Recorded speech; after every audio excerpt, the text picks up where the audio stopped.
You're watching Poland Daily Business, and tonight we'll talk about the business of defense, namely defense of the eastern flank of NATO and mutual agreement between Poland and the United States that considers the troops stationing in Poland. Our guest tonight is Dr.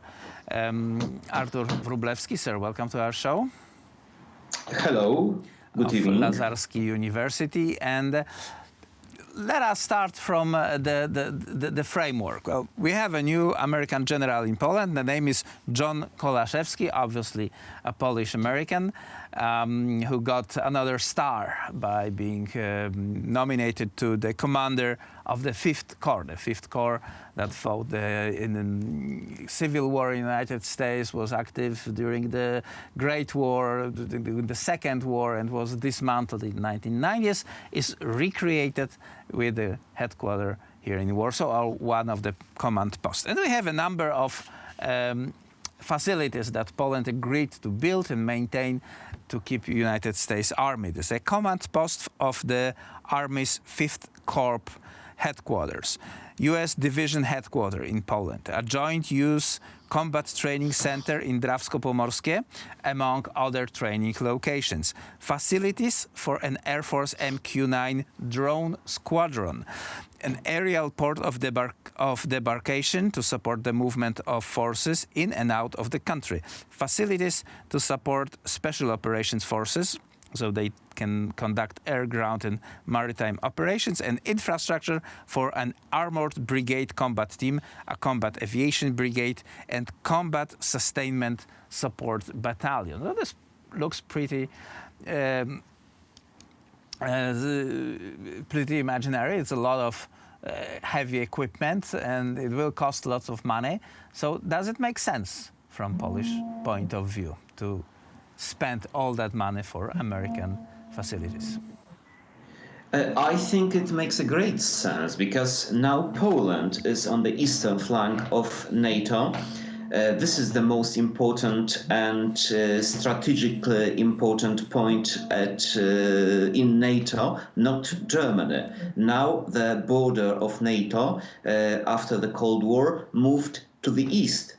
The Baltic states, Poland, Romania are in the very difficult geopolitical position. That's why strengthening the eastern flank of NATO makes great sense. And we should be very happy that, for example, Poland will host the squadron of unmanned flying drones, drones in Mirosławiec, which is very important news because we will get state-of-the-art MQ-9 repair vehicles. Besides that, we will get air combat brigade in Powice. You just mentioned this, or for example, the combat sustainment support brigade battalion in logistics battalion in Powice, and we could enumerate many things. Of course, we would like to have more of those wonderful American troops moved to the east, because eastern part of Poland is a little bit left open, and American forces are concentrated in the west. However, what we saw yesterday, we saw a historical moment, a kind of geopolitical point in the history of Poland, because we changed the formula. Now the American troops are based here based on enduring presence, not rotating presence, and we will get 1,000 more troops, and we will host 2 new headquarters. Is it Element Mission more Command important Poznań and Element Mission Command of that Fifth Corps, which was just reactivated, and you mentioned about this. And what is important, Germany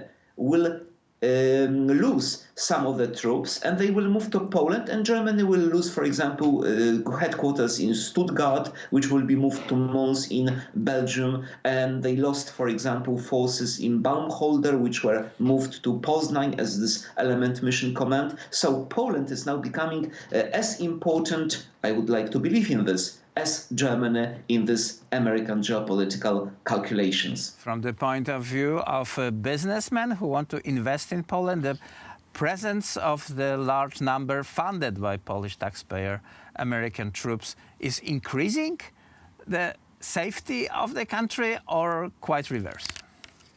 We will probably get more investments because Poland will be safer from the point of view of foreign investors. So we will benefit from this, no doubt. Besides, American soldiers are spending money, and the Pentagon will be spending money in Poland. Even if we assume that Poland will be contributing some money, it is still a profitable and good opportunity for Poland. Let's remember that unfortunately now President Trump introduced a new formula how to distribute or to cover expenses of American stationing forces. The formula is 50% plus. It means that the host country should contribute at least 50% of the costs of American troops stationing in that country. Germany was not doing that. That's why they lost American troops. They were contributing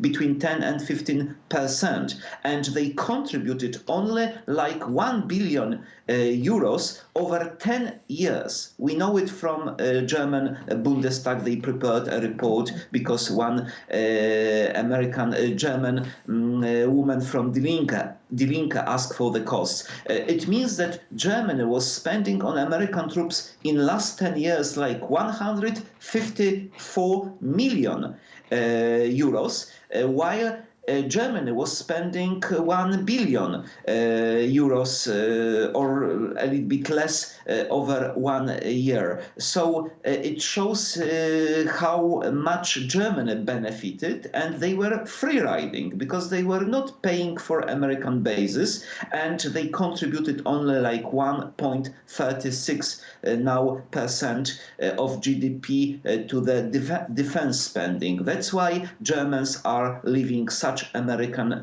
bases in Germany, like in Vilseck, Grafenwehr, Wildflaken, Eifel, and of course they will lose Stuttgart Let us headquarters. turn our attention to Vladimir Putin. You probably remember that each time that when we had tensions with Ukraine, when we had some destabilization of political situation in Europe or gas trading dispute, the Russians used the card of their Iskander missiles that were targeted to several points in Poland. We saw the maps of the range of those rockets, and it turned out that pretty much whole of the country is within the range of the Iskander rocket based in Kaliningrad. I must admit that I haven't heard about that since about 4 years. Have I missed something? Unfortunately, Russians are remilitarizing, and they are financing the remilitarizations from the money earned by selling gas and others natural resources to the Europeans. And Germany is a big client of Russia. Russians have like 60,000 troops ready to move to the Baltic states or to Poland, to Romania on a short-term basis. That's why it makes sense that Americans are restationing the troops or moving troops to the east. It makes sense that Trump increased and boosted the European deterrence initiative. It's called now, yes, deterrence initiative. It was reassurance initiative in the past, and they are financing through this vehicle the Atlantic Resolve operation, which is helping Ukraine. And we could, of course, enumerate other reasons why